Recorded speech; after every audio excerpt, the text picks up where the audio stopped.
Many of us who has followed Tesla for a long time have asked the question, where are the so-called Tesla killers? I think it's about time we ask another question. Will the traditional automakers make the electrifying journey, or are they facing the Kodak moment? To address this hot topic, I've invited one of Sweden's leading experts on EVs, the president and founder of Tesla Club Sweden, Tibor Blomhäll.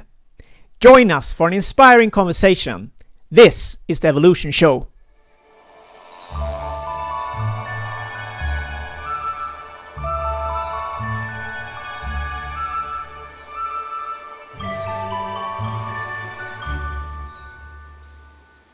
Welcome to the Evolution Show.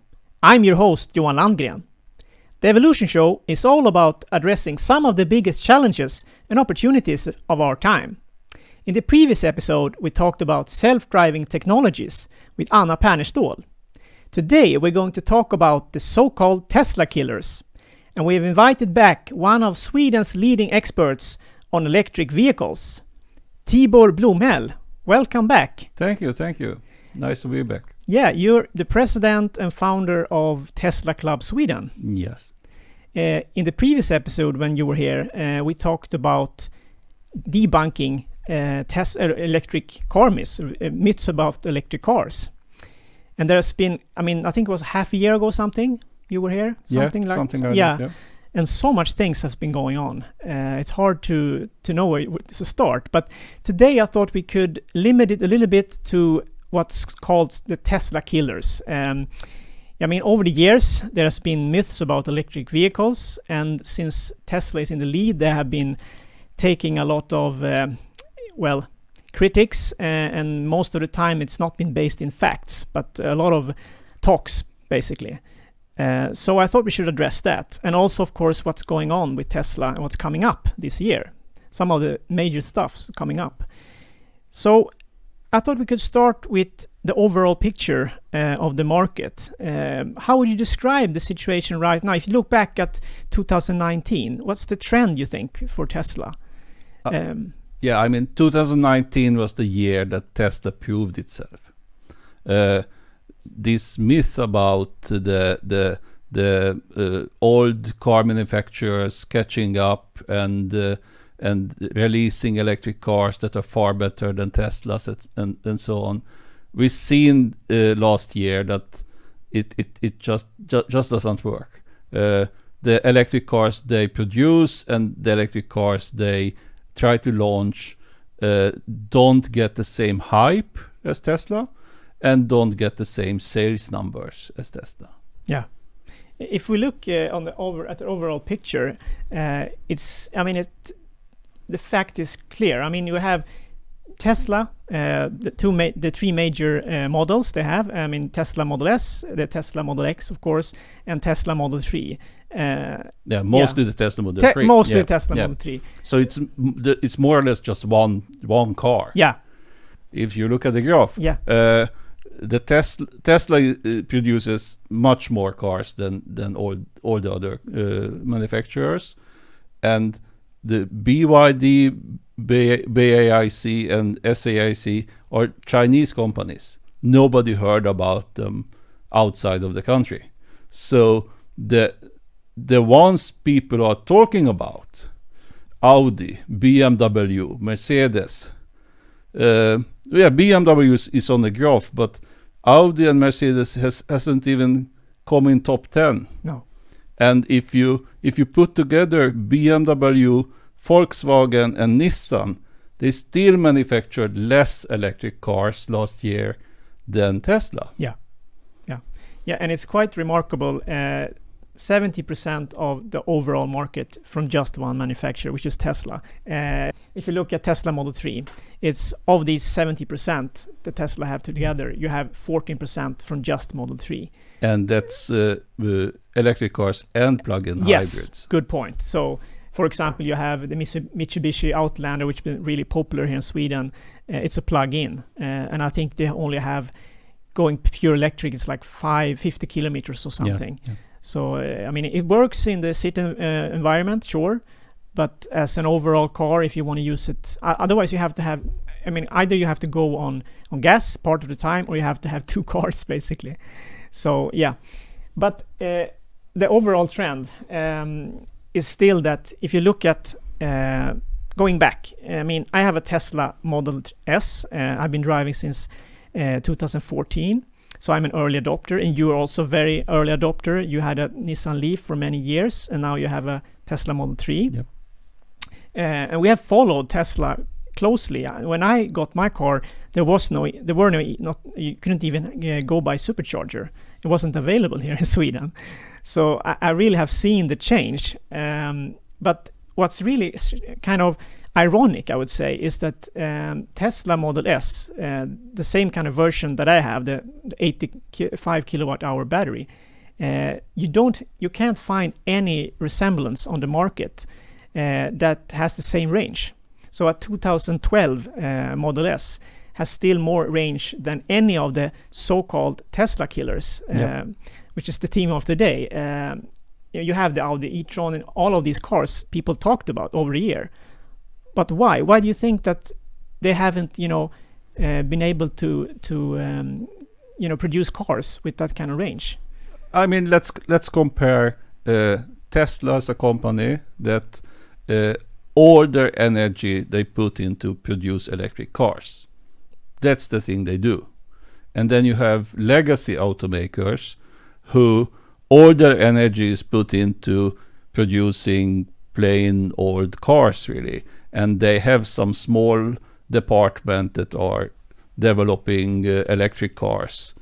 And you really have to put all your efforts into it to try to catch up.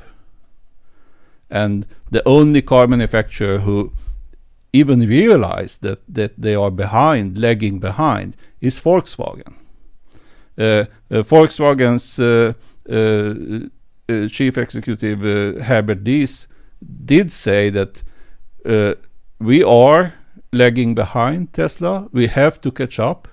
Otherwise, we will get the same fate as Nokia had.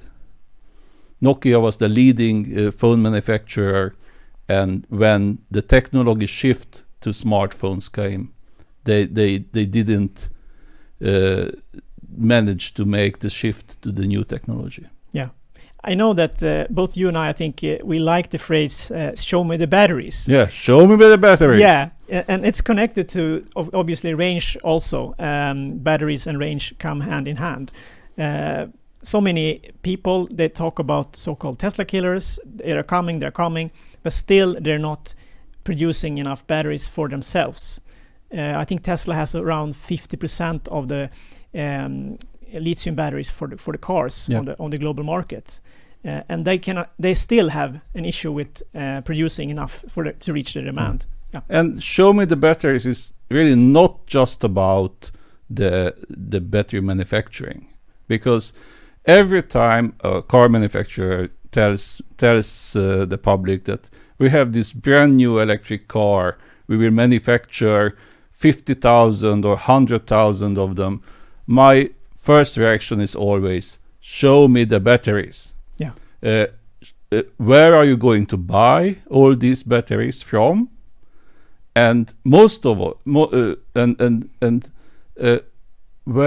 have developed these batteries? I mean, the heart and soul of an electric car is its battery, not the motor.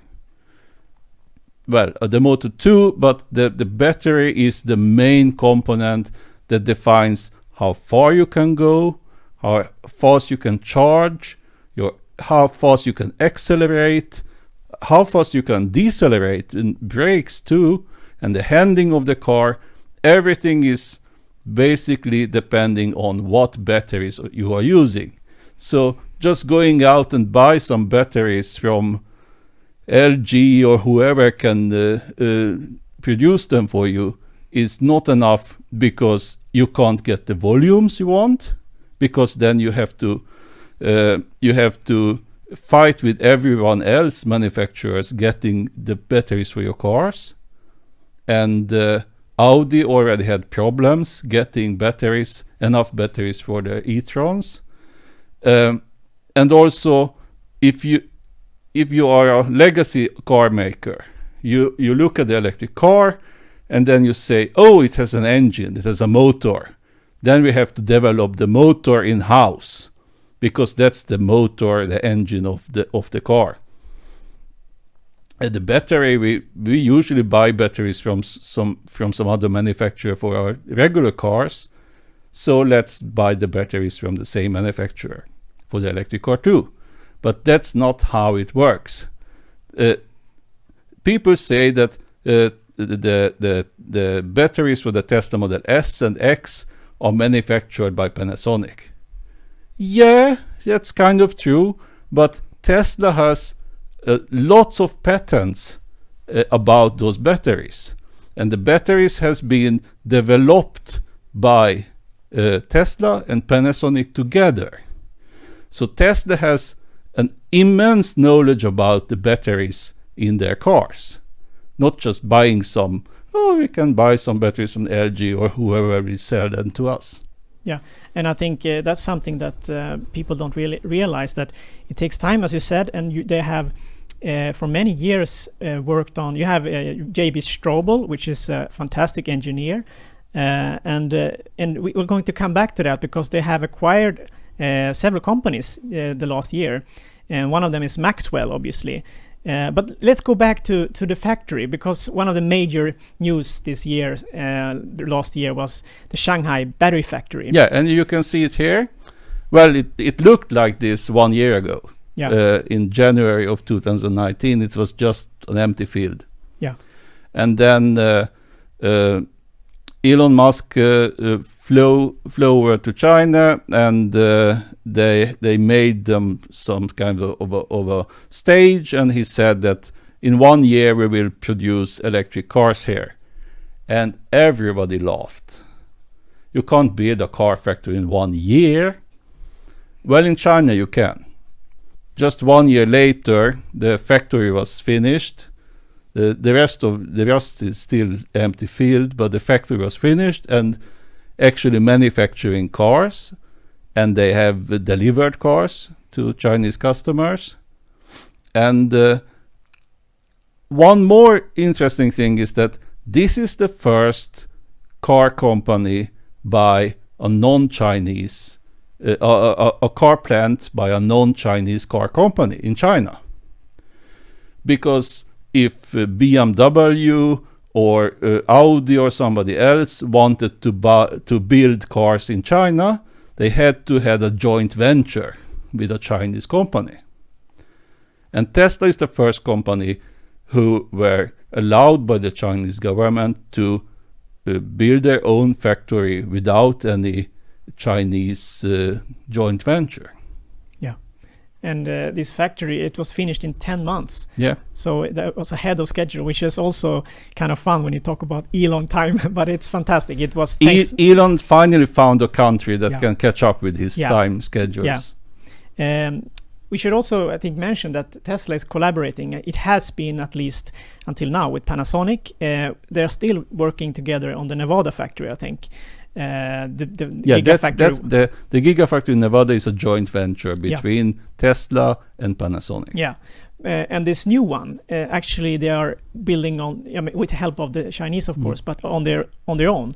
But recently, there was interesting news that they actually signed a deal with CATL, CATL, which is China's biggest lithium battery maker. What do you think about that? What could that mean for Tesla, do you think, now? Well, to start with, people were asking a question, why didn't Tesla choose Panasonic batteries for the Chinese Teslas? There were speculations about are they not buddies anymore, or is there tensions between the companies? But about half year ago, the Panasonic's chairman did actually, well, he didn't say it, but he almost said it out clearly, that the Chinese government allowed Tesla to build the car factory if they use Chinese batteries.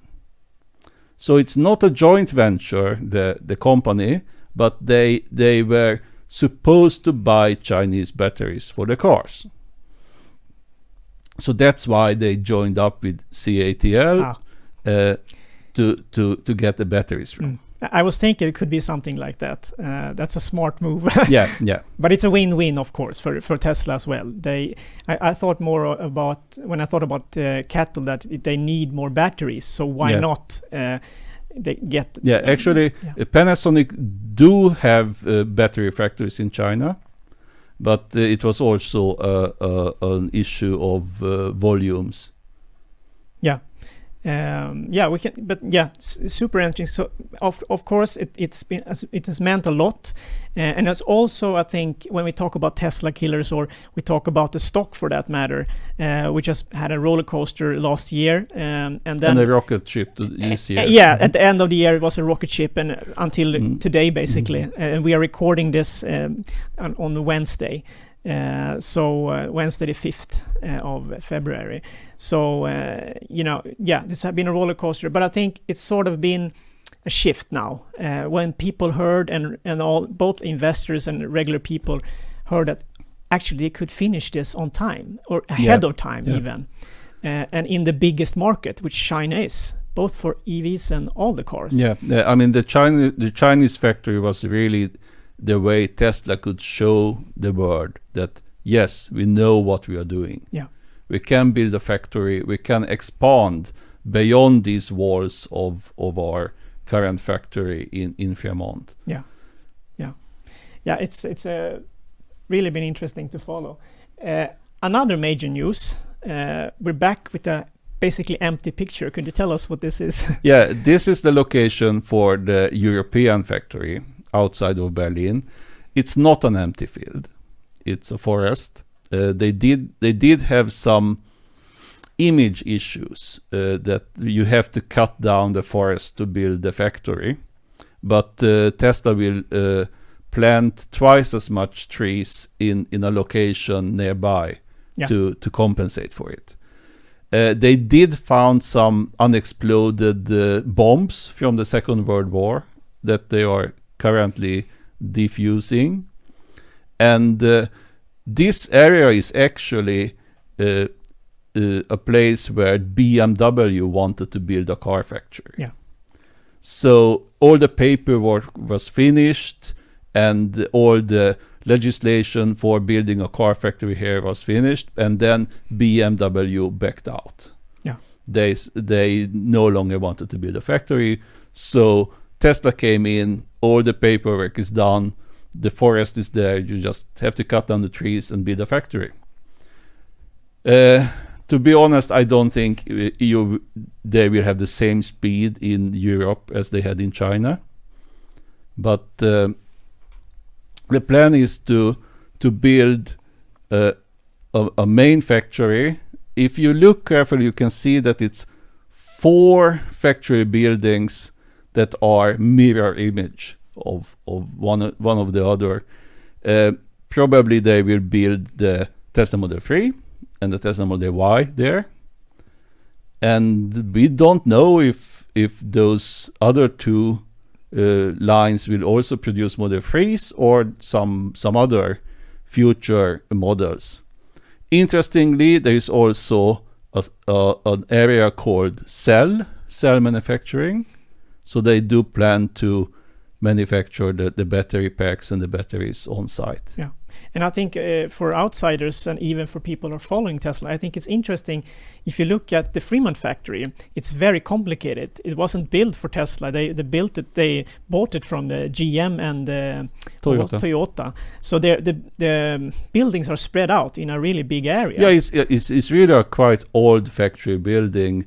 They produced cars there for years, and Tesla took over the empty buildings. Really, they have removed all the machinery inside, so they got the empty buildings, and they got, you have stamping over here, painting over there. Everything is spread out, and what you can see here is that they have, you don't really see here, but they have streamlined the manufacturing, so it goes in one direct flow from stamping to final assembly and painting and so on. I think I read something that they saved it cost less than half to build the Shanghai factory. I mean, it's much easier if you build a factory for your own needs. Yeah, and you basically come in with raw materials in one end, and in the other end you come out with the vehicle in the end. Yeah. So as you said, it's super efficient, and that has also been kind of an argument against Tesla. They're beginners when it comes to manufacture, and they have been struggling really hard for several years. But now, I mean, I think most of the other manufacturers, they're saying Tesla, they're in the lead, or at least they're in a world-class level. Very much, I think, thanks to this next step of manufacturing. I mean, it's like parenting. You do all the mistakes with your first child. Yeah, yeah, that's a good point. Yeah. Okay, but on the battery note, we have to mention another news. I think I mentioned it before. It's the Maxwell company. It's a very small company, but I heard Elon Musk recently said that they have some big news coming up in, I think maybe in April, this battery investor day.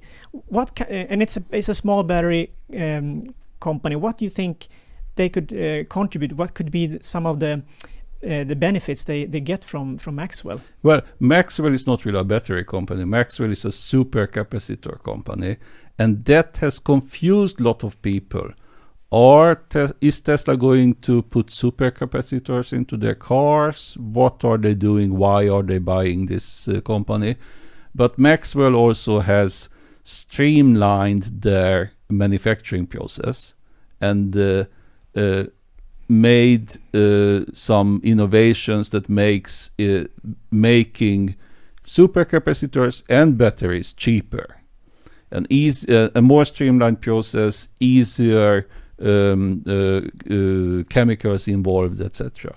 So in my opinion, that's what Tesla wanted.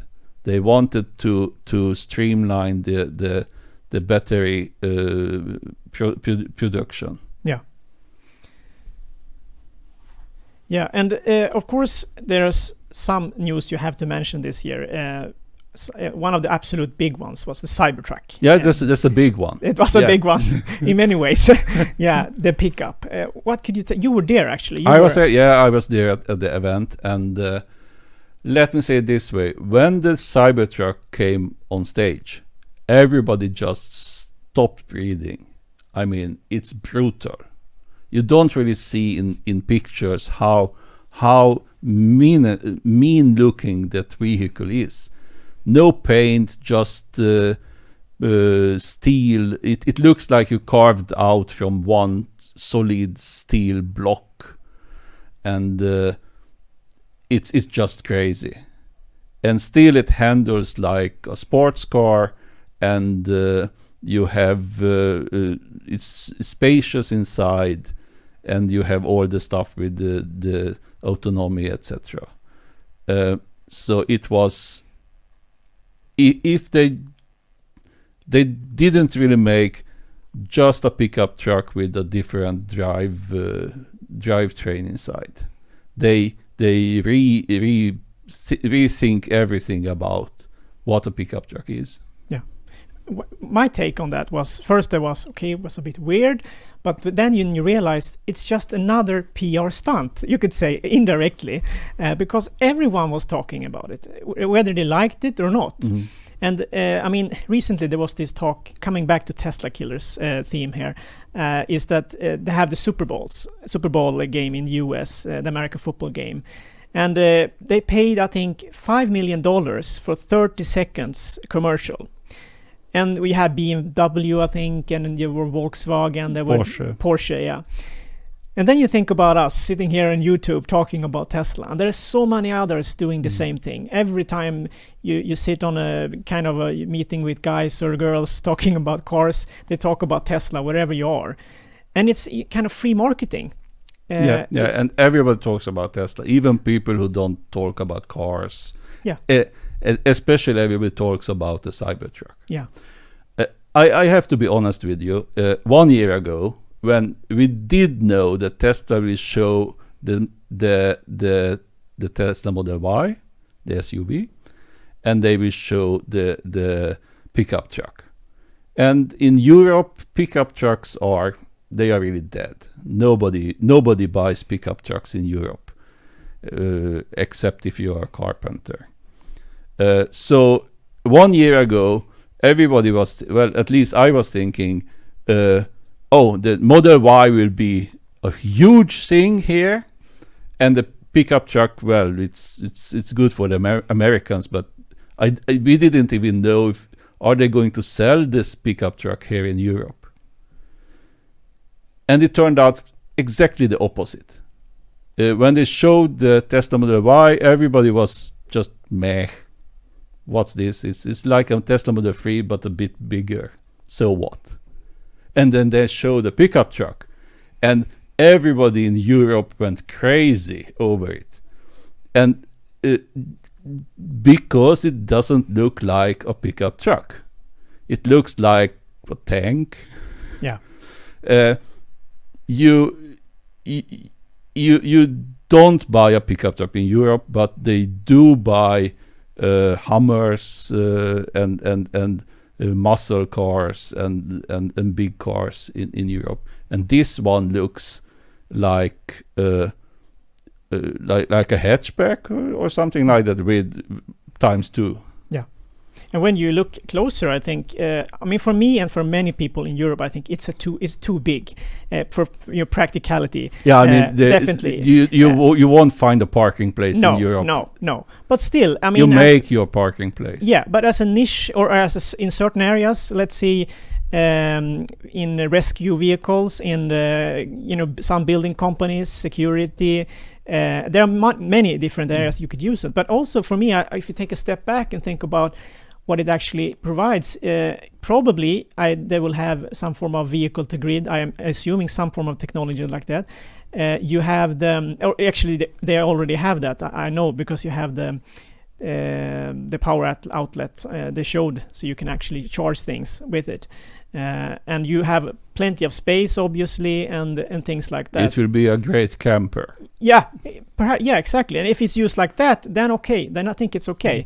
But as a regular driving car in Europe, I find it hard to see them everywhere. But maybe, as you said, people who want to stand out, they definitely have something different. Yeah. So yeah, really interesting. But let's move on to one more thing, and that's the semi-truck, Tesla Semi. As I've understood it, they will produce just a few of them this year, 2020. But I think still it might be a little bit like the Cybertruck in terms of if people see them on the streets and see them actually being used. Tesla have already been using them to transport stuff between the Nevada factory and Fremont. I've seen, at least they've been testing stuff. Yeah, they're testing sometimes. Yeah. To show that they can actually transport more than ships, things like that. So they actually work, apparently. What do you think about Tesla Semi? Will it be, a small thing this year, or do you think it will have an impact for the trucking industry and so on? It won't have an impact this year, because Tesla said that they will manufacture a few of them at the end of the year, and the first semi-trucks will be used by Tesla themselves. So it will not have any impact this year, but I think in 2 or 3 years, it will completely change the way people are thinking about semi-trucks. Because if you buy your own car, then you don't really buy that car with your brain, you buy it with your heart. Is the car I want to buy for myself, is it good looking? Is it something that I desire? Is it something that my neighbor desire? And that's really the stuff that decides what kind of a car you buy. But if you are buying a semi-truck for your company, then it's just the hard numbers. Yeah. And then you have the electricity is so cheap compared to gasoline, and you will have the autonomy features, so that your truck drivers will not be as tired. and you already today have regulations that you have to stop after a couple of hours. You have to stop and rest. And those regulations are in most countries. You can't just drive for 24 hours in straight. And those regulations that you have to stop and wait, those are perfect for recharging the truck. Yeah. So I think electric trucks will have the benefits of economy, and they actually won't have any drawbacks with time wasted for charging them. People always talk about it will lose to competitors because you have to stop and charge. Well, already today you have to stop and sleep or eat, or I don't know what truck drivers do when they are forced to stop by law. Yeah. If we summarize this, if you think about the year that's passed, and also thinking about so-called Tesla killers, the main theme today, and I think the core that has been the challenge for Tesla until 2019, perhaps, at least in many people's eyes, has been the batteries. Will they be able to produce batteries in any volume? Yes, they have shown they can do that, and they have increased the capacity with the China factory. They have also shown with the production of Model 3 that it's now the best-selling EV in the world by far. And they have scaled up that, and there is a huge demand for that. And we haven't mentioned that, but I mean, in terms of economy, they have made a profit in several quarters, in recent quarters, and so they have a lot of cash, so they can use their own money to expand. They don't have to borrow any money, even if there is a financial crisis of any kind. Tesla is not gonna, go bankrupt anytime soon. So that, I think, it shows really clear that it's actually up to the others now to show that they can produce real electric cars. Is that a good summary? What do you think about if you look back? Yeah, except that the others will not be the ones people think. It's like when Apple came with their iPhone, everybody was talking about, well, it's kind of a phone, but it's not as good a phone as the old manufacturers. Ericsson and Nokia produced much better phones with better reception, etc. But that's not the thing people wanted. People wanted the bigger screens that they can use to use the web browsers and use apps, etc. And Apple and iPhone got this whole new field of mobile phones, and it wasn't Ericsson and Nokia who came up with competition. It was relatively unknown companies that people perhaps heard about, but they were not in the phone business. LG. So I think it will be the same thing now, that Tesla will get competition, but not by the car companies. No. And one final note I forgot to mention is that if you look at the global market, the EV market today is just 2% of the global market. And of those 2%, it's about 0.4% that is Tesla. So they're the biggest part. No, actually not. BYD is the biggest producer in terms of all kind of vehicles together. But they are cheating. They are making buses too. Yeah, they're making buses too. But still, the potential for growth and the opportunity for all kind of new players or the old players is still huge. So we will have many years from now that Tesla and others can expand. So that argument is still, that's also one of the point that it's not a problem for people to grow. They can. I love it when somebody makes a new electric car and people are starting to talk about, oh, it's a Tesla killer, it's electric. It's like every time BMW releases a new car, nobody talks about it being an Audi killer or a Mercedes killer, because they are competitors, but they have their own market shares. Yeah, and I think it's a kind of interesting. We can end with that. I think that everything is compared to Tesla for a reason. It's not because Tesla is going to be gone. On the contrary, people know, all the producers know, they are in the lead. So they want to compare themselves. They are the benchmark for the whole industry right now. At least that's what I think. Yeah. But okay, we're going to continue together to talk about other things in the coming shows. We're going to talk about the Chinese market, and we're also going to talk about Norway and Sweden. Why is Norway in the lead? And we're in Sweden, so why is Sweden not learning from Norway? And can we learn from Norway? So, but thank you so much, Tibor. Thank you. It was interesting. If you appreciated this show as well, feel free to give us input. Was it good or bad? In the next episode, I'll be back with Tibor, and then we're going to talk about China. How does the EV market look in China, and what can we learn from this very interesting market? As always, if you want to see the videos as soon as they come out, consider subscribing. I hope to see you in a week.